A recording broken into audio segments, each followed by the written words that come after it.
અને હવે વાત કરીશું ભાવનગરની તો ભાવનગર શહેર ભાજપ દ્વારા કોંગ્રેસના વિરોધની ઘટના સામે કડક પ્રતિક્રિયા આપવામાં આવી છે। એઆઈ સમિટ દરમિયાન કોંગ્રેસીઓએ ટી શર્ટ કાઢીને વિરોધ કર્યો હતો, જેને શહેર ભાજપે નિંદનીય ગણાવ્યું છે। શહેર ભાજપ કારણો દ્વારા કહી શકાય કે રાહુલ ગાંધીનું પુતળું બાળવામાં આવ્યું હતું અને કોંગ્રેસ હાય હાયના નારા લગાવવામાં આવ્યા। શહેર પ્રમુખે જણાવ્યું કે એઆઈ સમિટ કોઈ ભાજપનો કાર્યક્રમ નહોતો, પરંતુ આંતરરાષ્ટ્રીય સ્તરે યોજાયેલ સમિટ હતો। તેમણે ઉમેર્યું કે અલગ અલગ દેશોના વડા જ્યારે સમિટમાં હાજર હતા ત્યારે કોંગ્રેસીઓ દ્વારા કરવામાં આવેલા આ કૃત્ય નક્કી કરેલું અને દેશને શરમજનક બનાવનાર છે।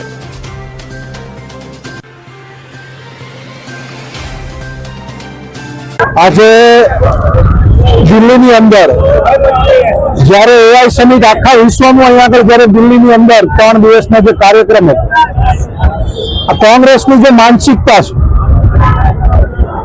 ઓલ ઓવર વર્લ્ડની અંદરથી અહીંયા આગળ જે પ્રતિનિધિઓ આવ્યા હતા એ જોઈ ન શકતા, આ વિકાસની રાજનીતિ જોઈ ન શકી અને કોંગ્રેસના કાર્યકર્તાઓ દ્વારા આ એઆઈ સમિટની અંદર મંડપમાં જઈ અને પોતાના ટી શર્ટ કાઢી અને જે રીતે મોદી વિરોધી નારા લગાવ્યા છે। આ ભારતીય જનતા પાર્ટીનો ત્યાં આગળ કાર્યક્રમ નહોતો। આ ભારતના અંદર ત્યાં આગળ તમામ એઆઈના 100 પ્રતિનિધિઓ અલગ અલગ દેશના ઉદ્યોગપતિઓ અહીંયા આગળ આવ્યા હતા।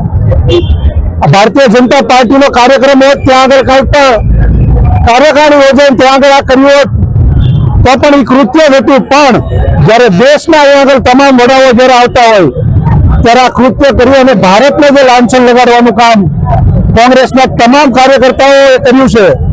આ કાર્યકર્તાઓ આમ નામ કોઈની પાછળ ન હોય, આ કૃત્ય નક્કી કરેલું કૃત્ય હતું, કારણ કે રાહુલ ગાંધીના ઘરે એક કૃત્ય નક્કી થયેલું આ દેખાઈ આવે છે।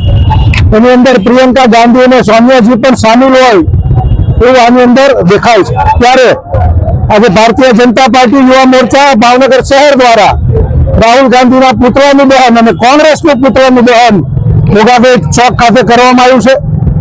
આ પુતળા દહનની અંદર ભાવનગરના પ્રથમ નાગરિક ભાઈ ભરતભાઈ બારડ, અમારા ત્રણેય મહામંત્રીશ્રીઓ, યુવા મોરચાના પ્રમુખ મહામંત્રીશ્રીઓ તેમજ સૌ કાર્યકર્તાઓએ જોડે આ પુતળા દહન